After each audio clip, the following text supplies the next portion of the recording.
3 nomor absen 17 ingkang gadhah menika stand up comedy judule dramane tangga sing ora entek monggo mirsani.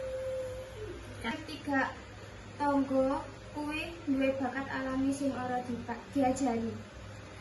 Bakate yaiku drama iya, gosip iya, analisis tingkat dewa. Wong liwat nganggo kambi abang ae dadi bahasan. Kuwi Mas Roni nganggo abang mesti lagi tresnane.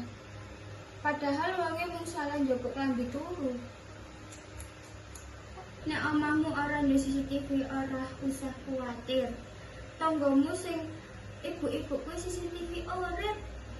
Bedane CCTV iki iso ngomong, iso ngezoom, iso ngeanalisis. Aku metu omah jam 7 langsung ana sing ngomong, "Lho, Mas, kok jam 7? Metu biasanya jam 6:30 lho." Lah, aku iki menungso apa jadwal KRL. Iki emak-emak kudune ditawani kerja dadi intel negara. Tangga ning kampungku sering perang. Perang apa? Ngerti? Perang speaker.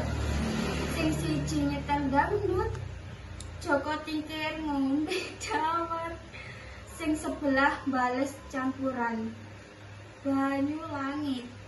Sing ngarep duwe anak bayi bales lagu meneng-meneng. Bus turu-turu. Iki dalan apa festival musik? Lucune ana tangga sing galone ilang. Terus langsung ngomong dramatis. Iki mesti ana maling galon sing profesional. Galon ae profesional, koyo malinge kuliah jurusan galon mating. Padahal galone keri ning warung. Drama durasi 3 jam, solusine 3 menit. Bocah kampung kabeh kaya artis sinetron cilik. Dolanan kejar-kejaran ambek jerit. "Woi, balekno sendalku." Kaya adegan pengejaran polisi. Nek ana HP nyar nongol. Bocah-bocah langsung kumpul kaya wartawan ngepung presiden. "Mas, iso main FF to? Iso edit foto iki ra?" HP isi disegel, wae wis diakoni. Ditakoni. Enek sing paling bahaya. Tangga sing gosipe cepet nyewebar. Luwih cepet timbang wifi IndiHome rusak. Mriku. Aku tuku mie ayam ning warung jam 7. Jam 7:05 gosipe wis muter ning pojokan. "Mas, iki tuku mie loro." Wah, mestine lagi kesel yo. Lah, mie loro kok analisisnya nganti. Lah, Mas iki tuku mie loro. Wah, mestine lagi kesel iki yo. Lah, mie loro kok analisisnya nganti kayak ngono. Menene aku tuku mie loro meneh. Langsung tambah analisis. Iki mestine wis sak minggu loro ati. Loh, tambah parah. Rapat RT kuwi mirip sinetron. Durasine dawa, hasilnya setitik. Rapat dimulai jam 7.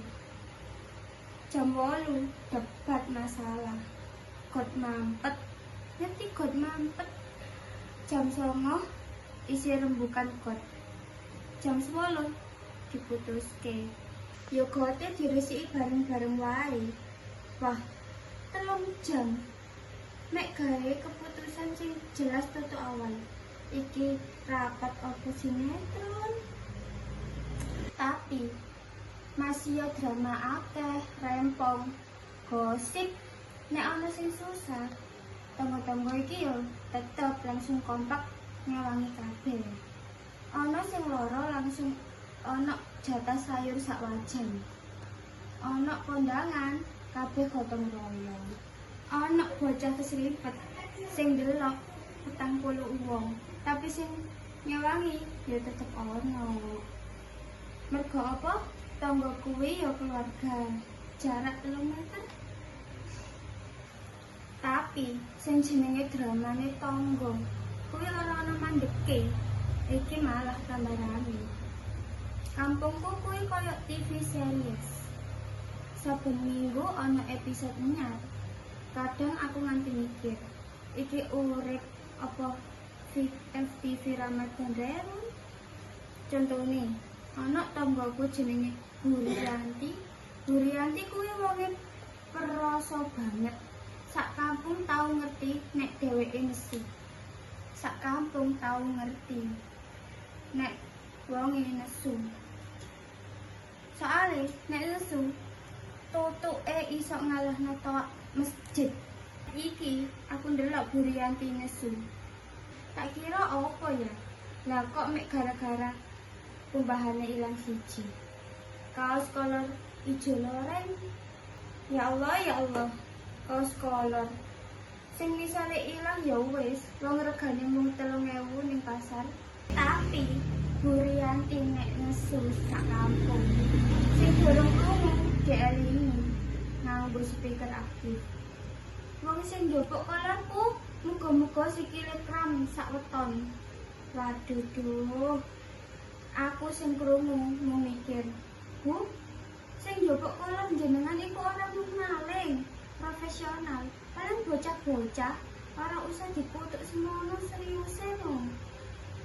Akhirnya aku sadar, sak rame-ramene tangga, sak dramane koyok sinetron, urip dadi ora sepi. Tersuwun sampun mirsani. Wassalamualaikum warahmatullahi wabarakatuh. Bye.